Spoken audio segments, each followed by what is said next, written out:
안녕하세요. 책한민국입니다. 오늘 소개할 책은 만일 내가 인생을 다시 산다면, 지은이는 정신과 전문의 김해남, 출판사는 메이븐, 책값은 17,200원, 279쪽입니다. 초판 일쇄는 2022년 11월 11일입니다. 김해남, 정신분석 전문의, 1959년 서울에서 태어나 고려대 의과대학을 졸업하고 국립정신병원, 현 국립정신건강센터에서 12년 동안 정신분석 전문의로 일했다. 경희대 의대, 성균관대 의대, 인제대 의대 외래교수이자 서울대 의대 초빙교수로 학생들을 가르쳤고 김해남 신경정신과 의원 원장으로 환자들을 돌봤다. 80만 부 베스트셀러 30살이 심리학에게 묻다. 심리학이 30살에게 답하다를 비롯해 10여 권의 책을 펴내 130만 독자의 공감을 얻었다. 본문을 읽겠습니다. 만일 내가 인생을 다시 산다면 이번에는 용감히 더 많은 실수를 저지르리라. 느긋하고 유연하게 살리라. 그리고 더 바보처럼 살리라. 매사를 심각하게 생각하지 않을 것이며 더 많은 기회를 붙잡으리라. 더 많은 산을 오르고 더 많은 강을 헤엄치리라. 아이스크림은 더 많이, 콩은 더 조금 먹으리라. 어쩌면 실제로 더 많은 문제가 있을 수도 있겠지만 일어나지도 않을 걱정거리를 상상하지는 않으리라. 나딘 스테어의 시 만일 내가 인생을 다시 산다면 중에서 세상에 문제없는 사람은 없다. 그러니 자신에게 문제가 있다는 것을 부끄러워하거나 부정할 필요가 없다. 더 이상 스스로를 닥달하지 말고 매사에 너무 심각하지 말고 너무 고민하지 말고 그냥 재미있게 살았으면 좋겠다. 고민을 더 해봐야 시간만 흘러간다. 옳은 선택이든 아니든 이제는 결정을 내리고 선택한 방향으로 한 걸음 한 걸음 나아가야 한다. 가서 경험을 해봐야 자신과 맞는지 안 맞는지 알 수 있기 때문이다. 얼마 전 누군가 내게 물었다. 아쉬운 건 없으세요?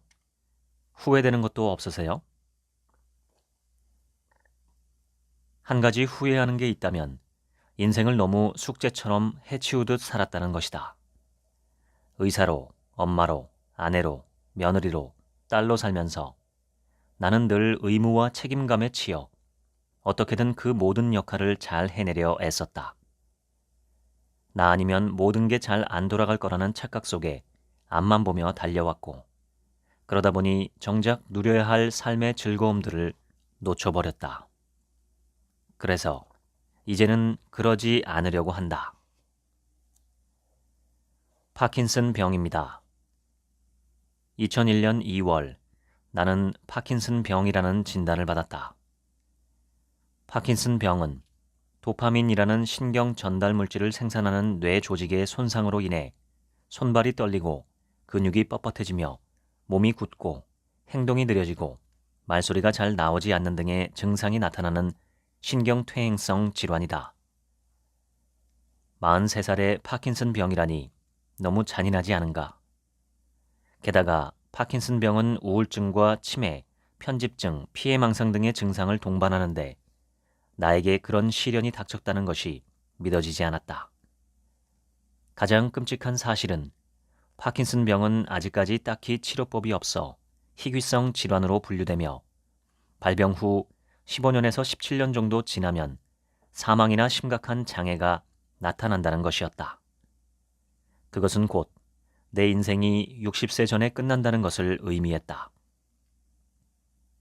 내가 왜 그런 병에 걸려야 하는지 이해할 수 없었고 눈앞이 깜깜했고 현실을 받아들이기가 힘들었으며 세상이 너무나 원망스러웠다. 우울은 더 깊어져 갔고 차라리 이대로 죽어버리는 게 낫겠다는 생각이 들었다. 그러던 어느 날 문득 정신이 번쩍 들었다. 왜 오지도 않은 시간을 걱정하느라 침대에 누워 오늘을 망쳐야 하는가? 살다 보면 예기치 않은 불행이 닥쳐올 때가 있다. 그것을 피할 수 있는 방법은 없다. 하지만 그 후의 시간을 어떻게 보낼지는 내가 어떻게 마음먹느냐에 달려있다. 그것이 내가 2001년 2월에 파킨슨병 진단을 받고 깨달은 삶의 진실이다. 1987년 탈 벤 샤하르는 21살의 나이에 이스라엘 전국 스쿼시 선수권 대회에서 최연소 챔피언이 되었다. 다음 날 그는 세계 챔피언이 되겠다는 생각으로 영국으로 떠났다. 그는 한시도 쉬지 않고 고된 훈련을 거듭했다. 그 결과 영국으로 간 지 1년 만에 청소년 메이저 대회의 결승전에 오를 수 있었다. 하지만 실수하면 안 된다는 불안감과 긴장감에 시달리던 그는 갑자기 발에 쥐가 나더니 팔다리에도 쥐가 나 1등을 놓치고 말았다. 한치의 실수도 용납하지 않는 완벽주의 성향은 그가 운동을 그만두고 하버드 대학교에 들어간 뒤에도 변하지 않았다. 저서 완벽주의자를 위한 행복 수업에서 그는 이렇게 고백한다. 모든 교재를 한 글자도 놓치지 않고 읽어야 하고 모든 리포트와 시험에서 완벽한 점수를 받아야 했다. 이 목표를 달성하기 위해 매일 밤을 새우다시피 했고 그래도 실패할 수 있다는 불안감 때문에 리포트를 제출하거나 시험을 치르고 나면 한동안 잠을 이루지 못했다. 그는 항상 최고점을 받았지만 불행했고 심지어 나중에는 공부 그 자체를 싫어하게 되었다. 몸도 마음도 지친 그는 점점 더 불행해져만 가는 자신을 견딜 수가 없었다. 그래서 자신의 불행과 불안에 대한 연구를 시작했는데 오랜 연구 끝에 깨달은 것은 하나였다. 완벽에 대한 집착과 강박으로 인해 끊임없이 뭔가를 해야만 했고 그럼에도 자꾸만 자신이 부족하다고 생각되어 늘 불안했으며 그로 인해 삶은 피폐해졌다는 사실이었다. 자신의 경험담을 토대로 긍정심리학을 연구한 그는 현재 하버드 대학교 심리학과 교수가 되어 학생들에게 과거의 자신처럼 불행한 완벽주의자로 살지 말라고 조언한다. 완벽주의를 포기한다고 해서 절대 삶이 무너지지 않으며 오히려 삶을 더 즐기며 잘 살게 된다는 것이 그의 이야기다. 나는 그의 말에 10분 동의한다.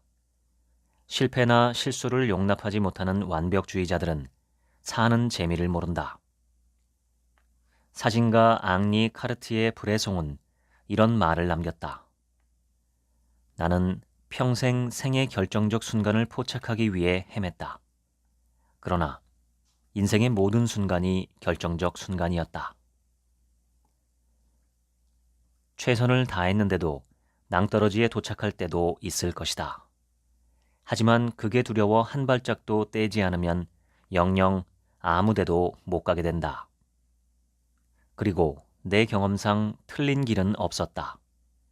실패를 하더라도 실패로부터 무언가를 배우면 그것은 더 이상 실패가 아니었고 길을 잘못 들었다 싶어도 나중에 보면 그 길에서 내가 미처 몰랐던 것들을 배움으로써 내 삶이 더 풍요로워졌다.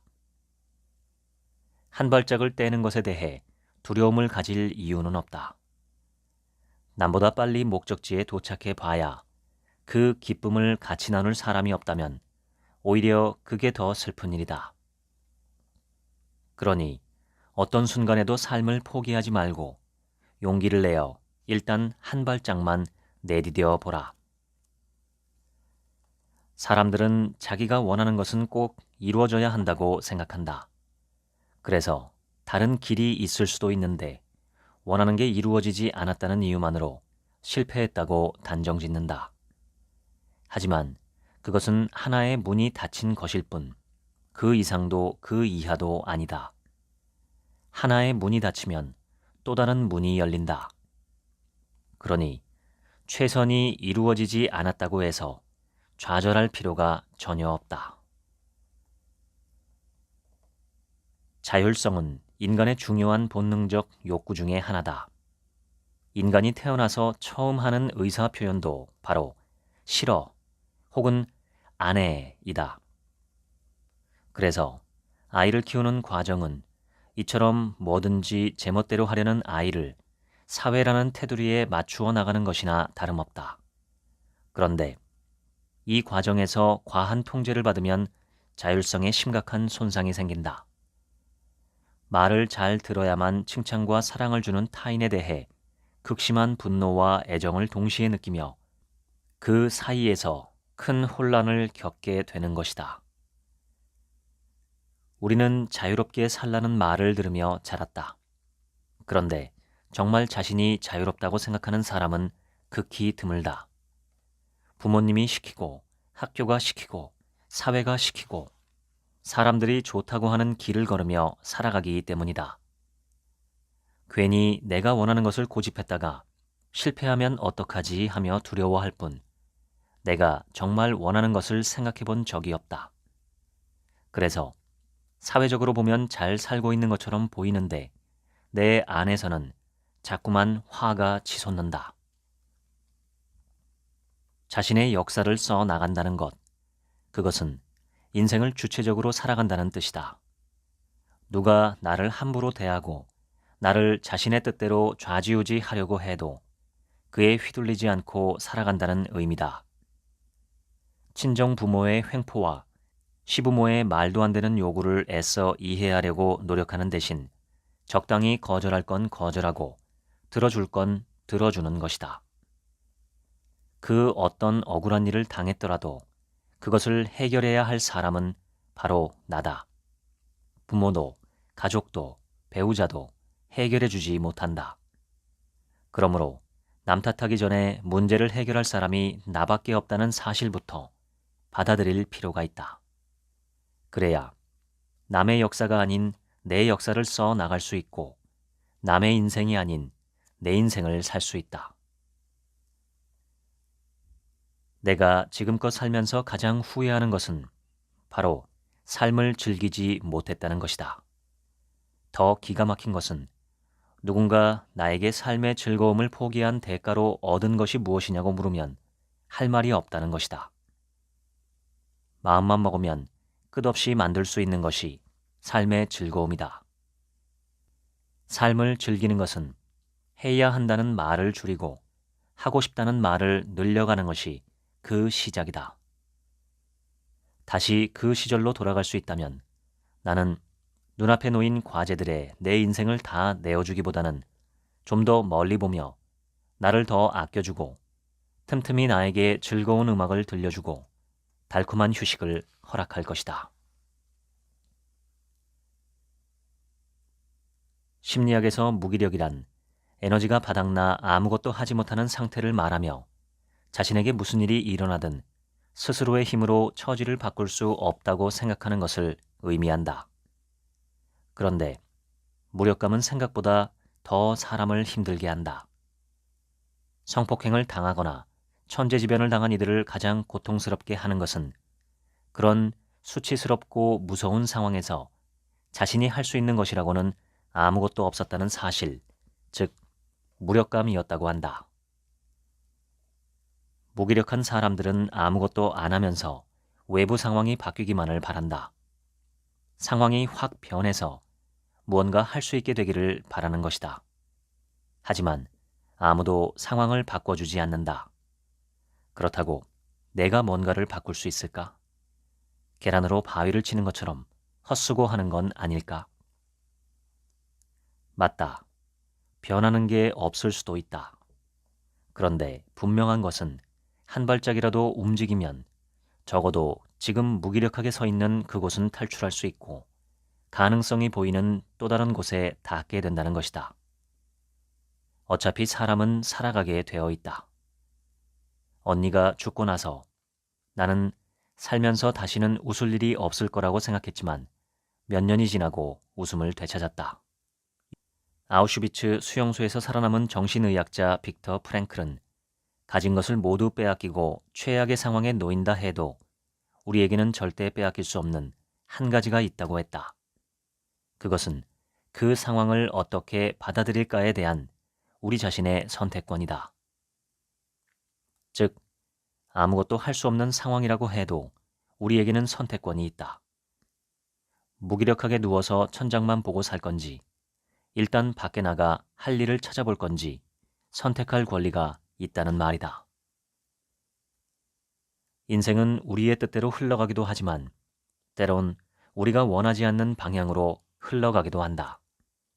그 사실은 우리를 슬프게 하지만 그렇다고 우리가 할 수 있는 일이 없는 것은 아니다. 다시 인생의 키를 잡고 전진하다 보면 작은 결실이라도 반드시 맺는 때가 온다. 비록 그것이 내가 애초에 바랐던 것은 아니었을지라도 말이다. 어른이 된다는 것은 스스로 선택하고 결정하고 책임져야 하는 무거운 현실의 짐들을 등에 짊어지는 것이다. 건강한 어른은 떠날 수도 있고 혼자 남겨질 수도 있어야 한다. 또한 관계의 소중함을 깨닫고 다른 사람들과 다양한 관계를 맺으며 사랑도 하고 다른 사람에게 기댈 수 있어야 한다. 건강한 어른은 자신이 사랑스럽고 가치 있으며 성실하다고 느낀다. 그리고 자신은 세상에 하나뿐인 존재이며 어떤 상황에 있든 늘 흔들리지 않을 자아 정체성이 있음을 믿는다. 자신을 무기력하고 나약한 사람이 아닌 자기 인생을 결정짓고 책임질 줄 아는 씩씩하고 능동적인 사람이라고 생각한다.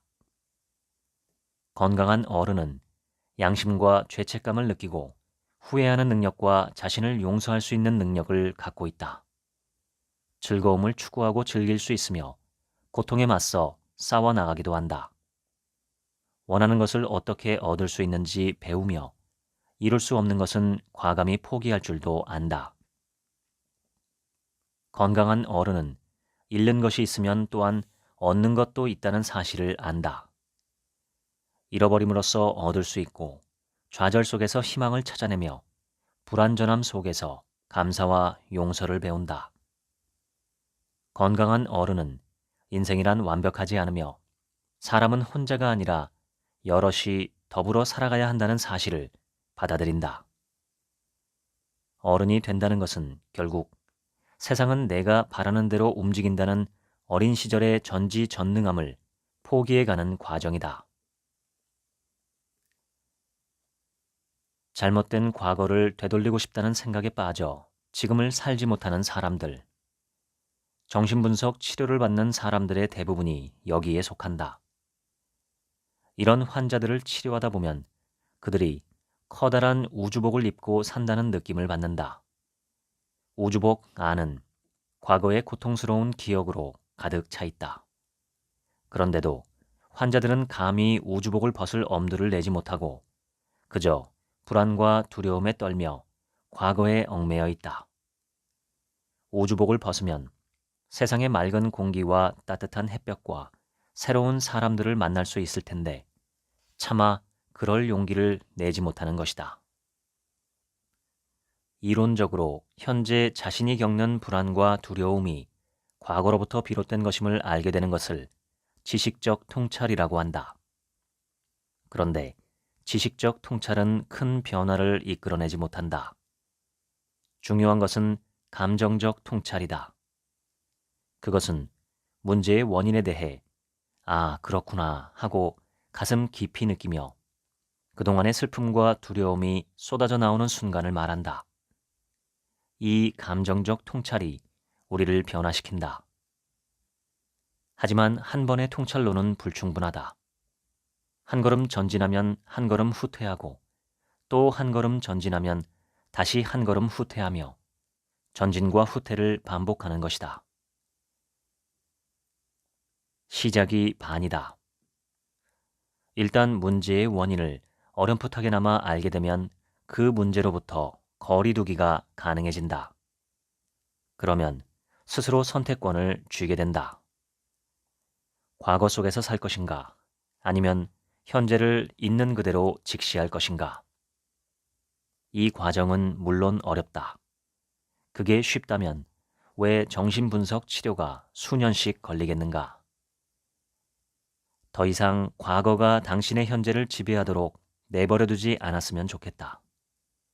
과거가 고통스러웠다고 해서 현재까지 고통스러워야 한다는 법은 없다. 분명 당신은 행복해질 것이다. 행복해질 자격이 있다고 스스로 믿는다면, 새로운 방식으로 사는 모험을 두려워하지 않는다면,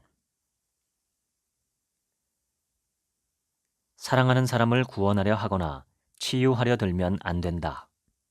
그러는 순간 관계는 깨어지게 되어 있기 때문이다. 만일 사랑하는 사람이 오래된 과거의 고통에서 벗어나기를 바란다면 그에게 상담을 받아보라고 권하는 게 옳다. 그런 다음 그가 스스로 문제를 해결할 때까지 기다려줘야 한다.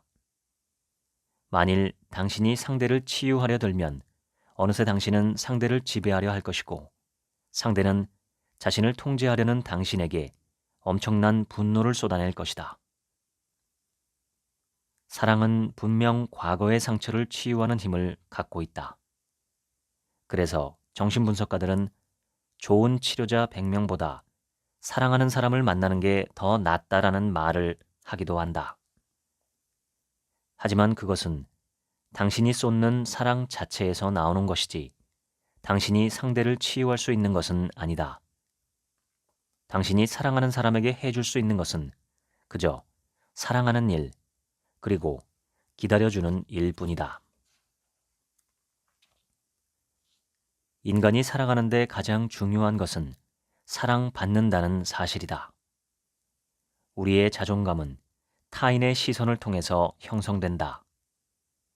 자존감이란 말 그대로 자신을 존중하는 마음인데, 자신을 존중하기 위해서는 자신이 좋은 사람이라는 믿음이 있어야 한다.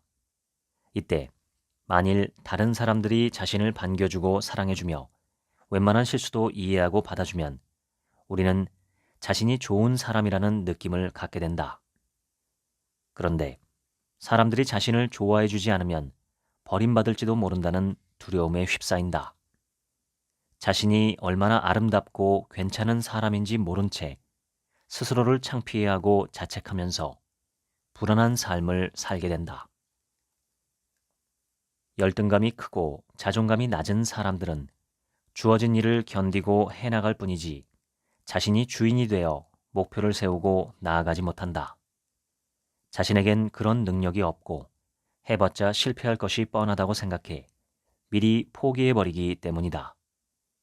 그리고 타인들의 공격에 무방비 상태가 되어 당하기만 한다. 못생겨서 싫어 라는 무례한 말을 듣고도 가만히 있고, 너는 뭐 하나 제대로 하는 게 없구나 라는 비난을 당연하다고 받아들인다. 화를 내며 부당하다고 말해야 하는 상황에서조차 아무 말 못하는 것이다. 그러므로 다른 사람의 시선에서 벗어나 스스로 자신을 들여다보라. 누구나 부족한 구석이 있지만 찾아보면 좋은 구석도 많다. 그런데 부족한 것만 너무 커 보이고 자꾸만 주눅이 든다면 그것은 내가 진짜로 그런 사람이어서가 아니라 다른 사람들의 시선에 얽매여 있다는 뜻이다. 자존감이 낮다면 우선 잘못된 시각부터 교정할 필요가 있다.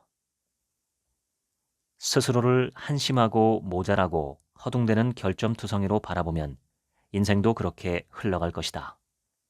하지만 스스로를 착하고 남을 배려하고 뭐든 열심히 하는 사람이라고 바라보면 인생도 그렇게 흘러갈 것이다.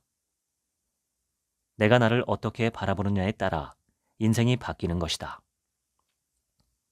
타인의 비난에 흔들리지 않고 틀리면 고치면 된다고 생각하고 부당한 지적에는 옳지 않다고 말할 수 있고 타인과의 관계에서 늘 피해만 본다는 사고에 물들지 않고 타인과 대등한 관계에 설 수 있는 태도 또한 나를 믿고 존중하는 데서 출발한다.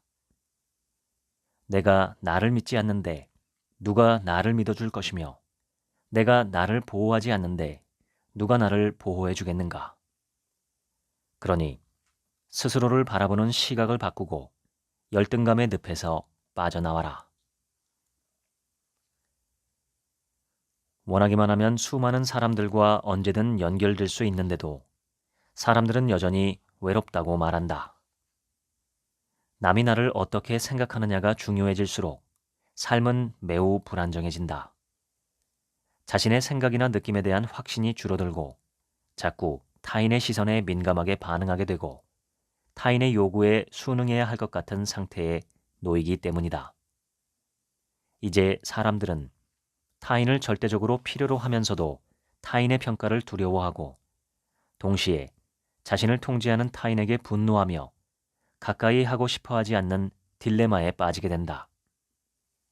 그 결과 사람들은 누구도 믿지 못하게 된다. 사랑하는 사람도 언제 마음이 돌아설지 모를 일이다. 그러니 언제든지 헤어질 준비를 하고 살아야 한다. 그가 떠나도 내 삶에는 아무런 여파가 없도록 말이다. 그래서 어느 누구도 깊이 알려고 하지 않는다. 그렇기 때문에 현대의 젊은이들은 겉으로는 화려하고 세련되어 보이지만 실은 공허하고 외로움이 많다. 상처 없는 삶이란 없다. 우리는 상처의 직면에 그것을 이겨내려고 애쓰면서 조금씩 단단해져 간다. 굳은 살이 있어야 더 큰 상처가 왔을 때도 그걸 이겨나갈 힘이 생긴다. 하지만 상처를 계속 피하게 되면 굳은 살이 생기기는커녕 아주 조금만 찔려도 죽을 것처럼 아파하게 된다. 상처 자체에 취약해지는 것이다. 일상생활 자체가 버거워진다. 예를 들어 상사에게 야단을 맞았다고 해보자. 업무상 실수에 대한 지적을 한 것인데 그것을 상처라고 말하는 사람들이 있다. 그것은 상처가 아니다. 아주 사소한 일까지 모두 상처라고 말하면 우리 삶은 문제덩어리가 되어버린다. 왜냐하면 상처를 입었다는 것은 누가 나에게 어떤 위해를 가했다는 뜻이 되기 때문이다. 즉, 상대방을 가해자로, 나를 피해자로 만들어버린다. 내가 조금만 노력하면 고치고 해결할 수 있는 일들이 내 힘으론 해결 불가능한 문제로 변해버리는 것이다. 상처는 우리가 무언가를 절실하게 원하기 때문에 받는 것이다. 무언가 원하는데 그게 내 바람대로 되지 않을 때 상처받았다고 하는 것이다. 그러니 내가 원하는 게 정말 합당한 것인지부터 생각해 볼 필요가 있다. 누군가에게 문자 메시지를 보냈는데 답장이 금방 안 온다는 이유만으로 냉큼 상처 입었다고 말하는 것은 나쁜 습관일 뿐이다. 상처와 상처가 아닌 것을 구분짓는 것, 그것은 어쩌면 상처로부터 자유로워지기 위한 첫걸음인지도 모른다. 혼자가 편하다고 말하는 사람들이 점점 늘어나고 있다. 이들은 독립적이고 자유로운 생활을 추구하며 자신의 기쁨과 편안함을 우선으로 한다. 다른 이에게 신경 쓰느라 에너지를 낭비하고 싶지 않다고 말하고 조금이라도 다른 사람에게 의지하게 되는 상황을 몹시 두려워한다. 결혼이나 출산으로 자유가 구속당하는 것을 이해하지 못하며 그럴 필요성도 느끼지 못한다. 독립은 스스로 자신의 생활을 영위할 수 있는 능력이다. 그런데 사실 독립은 타인에게 의존해야 할 때 의존할 수 있는 능력을 전제로 한다. 살다 보면 남들의 도움이 필요할 때가 반드시 온다. 그럴 때 독립적인 사람은 당당하게 도움을 청한다. 또 누군가 자신을 필요로 할 때 기꺼이 도움을 준다. 하지만 도와달라고 했다가 자칫 인생의 주도권마저 타인에게 내줘야 할까봐 두려워하는 이는 선뜻 도와달라고 하지 못한다. 그럴 경우 그것은 독립이 아니라 고립이 되어버린다. 혼자서는 결코 문제를 해결할 수 없는 상황에서 고립을 자처하는 것이다. 누군가와 관계를 맺는다는 것은 거역할 수 없는 인간의 본능이다. 인간은 누군가에게 기대고 싶어하고 보살핌을 받고 싶어하며 무엇이든 공유하고 싶어한다. 좋은 것, 맛있는 것, 재미있는 것을 보면 사람들은 혼자서 그것을 경험하기보다는 다른 사람과 나누고 싶어 한다. 혼자만의 경험과 느낌은 기억 속에서 색이 바래져 가기 쉽다. 그러나 다른 사람과 함께 공유한 기억은 추억이 되고 역사가 된다. 언제나 친절하고 착하고 누구와도 갈등 없이 지내는 사람들. 그들을 자세히 들여다보면 공통점이 보인다. 미움, 분노, 원망, 질투, 시기 등 나쁜 감정이 올라오면 곧바로 저지하고 억압하는 강박증이 있다는 것이다. 그들은 나쁜 마음을 가져서는 안 된다고 생각한다. 나쁜 마음을 가지는 순간 자신을 나쁜 사람이라고 여기며 괴로워한다. 나쁜 감정을 가지는 것 자체를 견디지 못하는 사람들은 부정적인 감정이 생기는 즉시 자신을 나쁜 사람이라고 자학하며 감정을 억압한다. 그들은 상대에게 감정을 드러내는 순간 소중한 관계를 망칠지도 모른다고 생각한다. 그래서 화가 나도 절대 표현하지 않고 참기만 한다. 이러한 성격 특성은 어린 시절부터 형성된 경우가 많다. 아이가 짜증을 내거나 투정을 부리는데 부모가 심하게 혼내거나 아이의 감정을 무시해버리면 아이는 자기의 감정이 옳지 못하다고 여기고 부정적인 감정은 무조건 억압해야 하는 것으로 잘못 인지하게 된다. 억압된 감정은 중화되거나 승화되지 못하고 곪게 된다. 그러므로 어떤 감정이든 생기면 그 감정을 차분히 들여다볼 수 있어야 한다. 나쁜 감정을 느낀다고 해서 자신을 나쁘게 볼 필요는 없다. 병이 내게 찾아오면서 많은 것이 바뀌었다. 파킨슨병 판정을 받은 지도 벌써 22년. 나에게 파킨슨병은 불청객인데 어느새 사랑방을 딱 차지하고는 도통 갈 생각을 안 하는 손님이다. 그런데 병으로 인해 천천히 걷거나 누워있는 시간이 많아지면서 지금껏 보지 못했던 세상을 발견했다.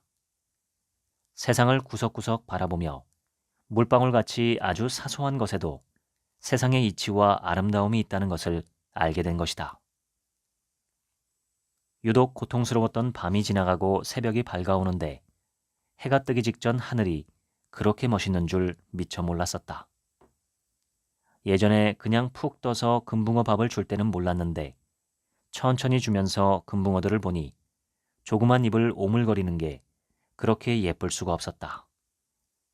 막 잠든 아기의 입가에 머무는 미소도 아름답고 깜깜한 골목을 비추는 가로등 불빛도 아름답고 내가 잠깐 잠든 사이 세상을 하얗게 뒤덮어버린 설경도 아름답다. 구로야나기 테츠코의 소설 창가의 토토에는 이런 말이 나온다. 어쩌면 세상에서 진실로 두려운 것은 눈이 있어도 아름다운 것을 볼 줄 모르고 귀가 있어도 음악을 듣지 못하고 마음이 있어도 참된 것을 이해하고 감동하지 못하며 가슴의 열정을 불사르지 못하는 사람이 아닐까. 파킨슨병에 걸린 지 22년. 그동안 나는 크고 작은 수술을 5번 받았고 병은 악화되었다 조금은 나아졌다를 반복하고 있다. 누구나 힘든 시간을 견디고 있을 때는 언제 이 고통이 끝날지 몰라 절망하게 된다.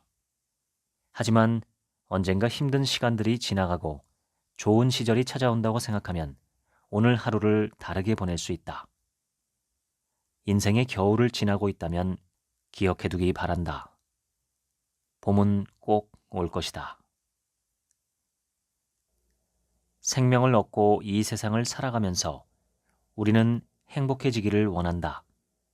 그러면서도 행복은 내가 만드는 것이 아니라 주어지는 것이라 착각하며 살아왔다.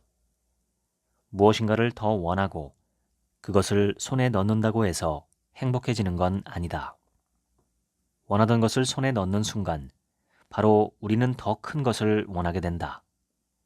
사람의 욕심은 끝이 없는데 그에 비해 내가 가진 것이 늘 부족하게 느껴지기 때문이다. 행복은 오히려 덜어냄으로써 찾아온다. 가지지 못한 것들에 대한 욕심을 덜어내는 것. 나에 대한 지나친 이상화를 포기하는 것. 세상은 이래야 하고 나는 이래야 된다는 규정으로부터 벗어나는 것. 그것이 바로 있는 그대로의 나와 세상을 똑바로 보고 내 인생의 주인이 되어 그 안에서 행복을 찾을 수 있는 지름길이다. 지나친 이상화에서 벗어나야 나와 타인에 대해 좀 더 너그러워질 수 있으며 서로 감싸주며 사랑하는 법을 배울 수 있다.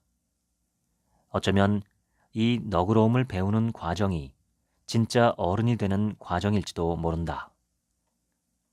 우리는 행복해질 수 있다. 진정으로 행복해지길 원한다면 말이다. 산다는 것은 죽을 때까지 멈추지 않는 성장의 과정이다. 그리고 그 성장의 목적은 바로 우리 삶에서 진정 중요한 것이 무엇이고 진정한 행복이 무엇인지를 배우는 데 있다. 심각한 정신질환에 걸려 몇 년 동안 병원에 입원하고 있던 환자가 있었다. 피해망상과 환청 등으로 고생하던 그녀는 치료의 한 방법으로 사이코 드라마를 자주 했다. 그녀의 드라마는 주로 아버지에 대한 것이었다. 그녀의 아버지는 알코올 중독의 괴팍한 성격의 소유자로 어린 딸을 학교에도 보내지 않고 모질게 학대하며 돈벌이를 시켰다. 사이코 드라마를 10번쯤 했을 때 우리는 극 중에서 그녀의 아버지를 죽이기로 했다. 그녀가 아버지가 죽어간다는 소식을 듣고 찾아가는 장면을 설정한 것이다. 아버지가 죽어간다는 연출가의 말을 듣고 그녀가 보인 반응은 놀라웠다. 갑자기 통곡을 하며 무대로 뛰어올라가 절규하기 시작한 것이다. 아직 아버지에게 복수할 것이 많은데, 아직 아버지에게 할 말이 많이 남았는데 벌써 죽으면 어떻게 하냐고요. 그녀는 아버지를 미워하고 죽기를 바라며 복수하려 했던 자신을 스스로 용서하면서 극을 마무리했다. 극이 끝나고 그녀는 놀라운 말을 했다. 아직 아버지를 용서할 수는 없습니다. 우리 아버지는 용서받을 수 있는 사람이 아닙니다. 그러나 내가 아버지에 대한 미움 때문에 나 자신을 파괴하고 나의 현재와 미래를 잃어버리고 있다는 사실을 깨달았습니다. 이제는 나를 위해서라도 아버지를 그만 미워하고 복수하려는 것을 멈추어야겠습니다. 분노나 화는 자신을 보호하려는 감정이다.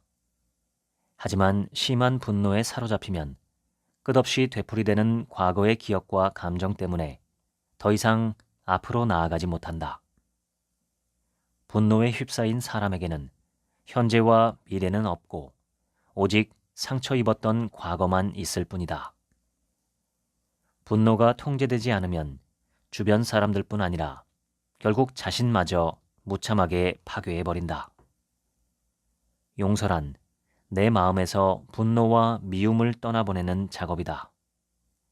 내 마음이 다시 고요를 되찾아 더 이상 과거에 얽매이지 않고 현재와 미래를 바라보며 떠날 수 있게 하는 작업이다. 용서란 자신과 상대에 대해 품고 있던 이상을 접고 현실 그대로의 모습을 인정하고 받아들이는 작업이다. 상대도 나와 똑같은 어쩔 수 없는 인간이라는 사실을 받아들이고 애정을 쏟아부을 가치가 없는 그에게 몰두했던 내 에너지를 거두어들이는 작업인 셈이다. 용서는 다른 사람을 향해서만 베푸는 것이 아니다.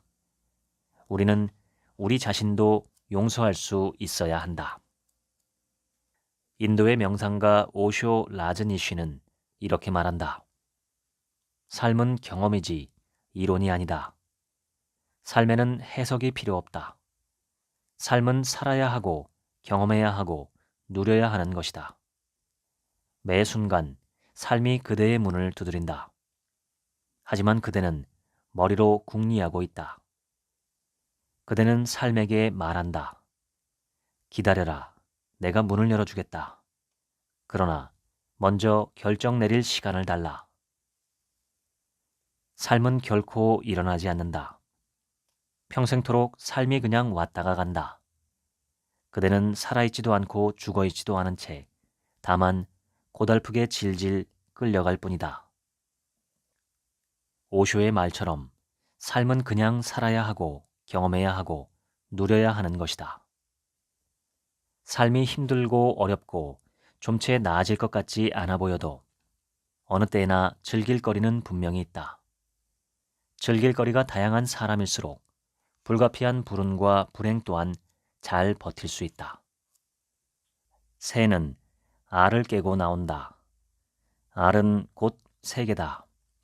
태어나려고 하는 자는 하나의 세계를 파괴하지 않으면 안 된다. 헤르만 헤세의 소설 데미안에 나오는 구절이다. 알을 깨고 나간다는 것은 그 자체로 매우 신나는 일이다. 미국의 철학자 윌리엄 제임스는 자부심은 기대와 성공의 비율에 좌우된다고 말했다. 성공의 경험이 쌓일수록 자부심 또한 강화된다는 뜻이다.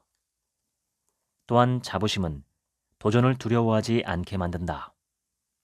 그렇게 도전하면 할수록 성공의 확률 또한 올라간다. 성공이 성공을 부르는 연쇄작용이 일어나는 것이다. 어찌 보면 삶은 행동하고 느끼고 생각하는 것, 다시 말해 경험 그 이상도 이하도 아니다. 다양한 경험이야말로 우리의 삶을 다채롭게 만들어준다. 파스칼의 잠언대로 우리가 인생에 대해 취할 수 있는 최선의 전략은 삶을 우리가 우주를 경험할 수 있는 유일무이한 기회라고 가정하고 그 시간을 최대한 활용하는 것뿐이다. 그러니 실수와 실패가 두려워 다가오는 기회들을 놓치지 않았으면 좋겠다. 뭐든 재미있어 보이는 게 있다면 결과와 상관없이 시도해보라. 만일 내가 인생을 다시 산다면 더 많은 실수를 저지르며 살고 싶다. 더 많은 도전을 하고 웬만한 일은 두려워하지 않을 것이다. 지금까지 만일 내가 인생을 다시 산다면 읽어드렸습니다. 지금부터는 제 얘기입니다. 인생의 의미는 각자가 스스로 발견하거나 창조하는 것이기에 인생은 무의미할 수도 있고 유의미할 수도 있습니다. 찾고자 하면 누구나 찾을 수 있지만 없다고 믿으면 결코 발견할 수 없는 것이기도 합니다. 우리가 삶의 의미를 말하는 이유는 그만큼 삶이 짧고 덧없어 보이기 때문입니다. 아무 의미가 없다고 하면 허무함을 견딜 수 없으니까요. 인생에서 확실한 것은 죽음 하나뿐입니다. 나머지는 모두 불확실합니다. 그리고 그 불확실함이 우리를 헷갈리게 하고 불안하게 하고 두렵거나 분노하게 합니다. 저는 어릴 적에는 세상 모든 사람들이 옳음과 효용을 분명하게 인정하는 진리에 가까운 확실한 지식이 세상에 존재할 거라고 생각했었습니다. 책을 많이 읽고 지식을 얻으면 세상 모든 일에 대해서 칼로 무자르듯 정확하게 판단하고 참과 거짓을 알 수 있으리라 기대했습니다. 그런데 살아보니 우리가 알고 있다고 착각하는 많은 것들이 실은 믿음이나 신념에 가깝다는 것을 깨달았습니다. 인간은 믿는 존재입니다. 사랑을 믿고 희망을 믿고 가족과 친구와 나의 경험을 믿으며 살아갑니다.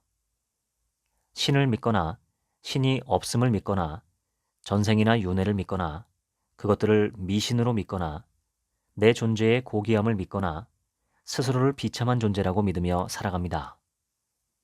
할 수 있다고 믿거나 없다고 믿거나 변화한다고 믿거나 변화하지 못한다고 믿습니다. 1 더하기 1은 2라고 믿거나 다른 답이 있을 수도 있다고 믿습니다. 나와 남의 삶의 가치와 의미를 믿거나 모두를 부정하고 없다고 믿으며 살아갑니다. 한마디로 우리는 우리가 갖고 있는 믿음의 총합이며 이 믿음은 검증할 수 없는 경우가 태반입니다. 다만 무엇은 어떠하다고 믿거나 믿지 않기로 우리가 선택하는 것뿐입니다. 이러한 믿음이나 신념은 너무나 광범위하고 확고하게 우리 삶에 뿌리내리고 있어서 우리는 그것들을 검증된 사실 또는 진실이나 진리라고 생각하지 믿음이라고는 짐작조차 하지 않습니다. 믿음이라고 말해주면 화를 냅니다. 그런데 우주의 모든 것은 변화합니다. 몸도, 마음도, 환경도, 믿음도, 하늘의 해와 달도, 밤하늘의 별들도 변화합니다. 그것들은 영원 불변의 진리가 아닙니다. 내가 붙잡고 살아가는 수많은 믿음들이 진리 또는 진실이 아니라는 것을 희미하게라도 인지한다면, 혹은 아닐 가능성이 있다는 사실을 마음속으로 약간 느낄 수만 있다면, 우리는 지금껏 살아왔던 것보다 더 부드럽고 유연하고 관대해질 수 있습니다. 부드러움은 생명의 특성입니다. 죽음은 딱딱합니다. 물리적으로도 심리적으로도 사회적으로도 그렇습니다. 아기들은 부드럽고 유연하지만 시신은 돌처럼 딱딱합니다. 멋진 삶을 살아가는 사람들은 친절하고 부드럽지만 공격적이고 이기적인 사람들의 삶은 돌처럼 차갑고 딱딱합니다.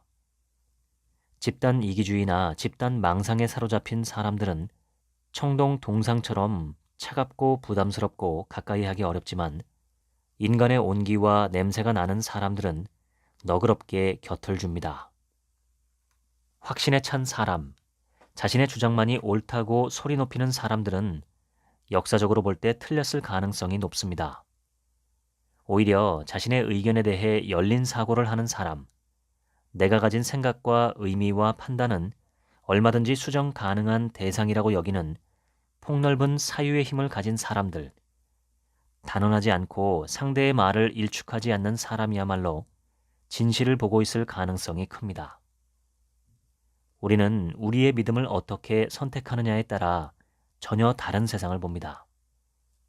심지어는 우리가 겪은 과거의 기억과 의미도 달라지고 그에 따라 감정도 의식도 달라집니다. 우리가 가장 조심해야 할 것은 선택입니다. 머릿속에 떠오르는 수많은 감정과 생각 중에 어떤 것을 믿기로 선택하느냐가 나의 삶을 규정하고 그 의미를 창조합니다. 나는 상처받았다. 결핍을 겪었다. 고통을 경험했다. 그러므로 나는 지금 자주 화를 내고 인간을 불신하고 물건이나 돈에 탐욕을 부리고 나 자신이 가치 없다고 믿는 것이 당연하고 정당하며 필연적이다. 이렇게 믿는다면 상처와 결핍과 고통으로부터의 탈출은 요원합니다. 엄밀하게 살펴보면 세상의 무수한 일들 사이의 인과관계를 증명하기란 거의 불가능에 가깝습니다. 똑같은 고통을 겪은 사람들이라 해도 그들이 펼쳐가는 삶의 모습은 제각기 천차만별입니다. 그것은 고통의 결과가 반드시 비참한 삶이다 라는 등식이 진리가 아닐 수도 있음을 암시합니다. 내가 망가진 것은 과거의 어떠어떠한 일 때문이었다라고 믿기보다 사건과 결과 사이에 아무리 미숙하고 어리석었더라도 나의 선택적인 받아들임, 수용이 있었다는 사실을 인지할 때 비로소 나를 객관적으로 보게 됩니다. 우리의 삶에서 벌어지는 수많은 행불행의 사건들과 그것들이 우리 삶에 영향을 미쳐 빚어진 결과는 KTX 객차처럼 1부터 10까지 강철 체인으로 연결된 필연이 아닙니다. 오히려 그것들은 날마다 이리저리 줄어들거나 늘어나며 변화하는 허공의 거미줄처럼 느슨하게 연결되어 있습니다. 우리는 거미처럼 줄을 자르거나 더 튼튼하게 연결하거나 전혀 새로운 줄을 만들어낼 수도 있습니다. 삶은 선택의 대상입니다. 삶은 마치 음악과 같습니다. 똑같은 베토벤 악보를 놓고도 연주자나 지휘자마다 서로 다른 해석과 선택을 통해 다르게 들리는 음악을 만들어내듯 나의 삶은 내 생각과 믿음과 선택의 결과입니다. 이것을 인정하는 순간 어른이 되며 진정한 삶이 시작됩니다.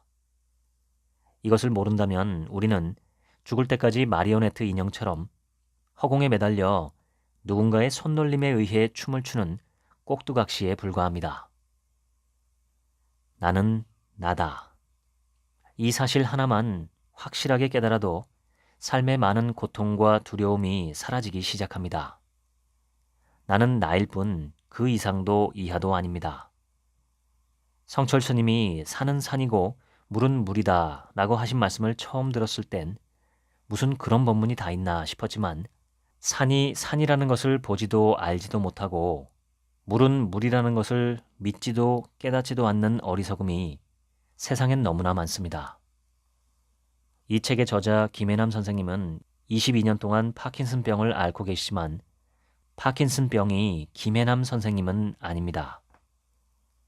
과거에 겪은 일로 인한 고통과 트라우마, 그리고 그것들이 지금 내 삶에 미치는 영향들은 나에게 온 손님일 뿐입니다. 내가 무엇을 하며 어떻게 살아왔다는 이력조차 내가 아니라 내가 지고 다니는 등짐일 뿐입니다. 언제든 내가 떠나라 명령하면 떠나야만 하고 벗어버리면 나와 분리될 수밖에 없는 힘없는 존재들입니다.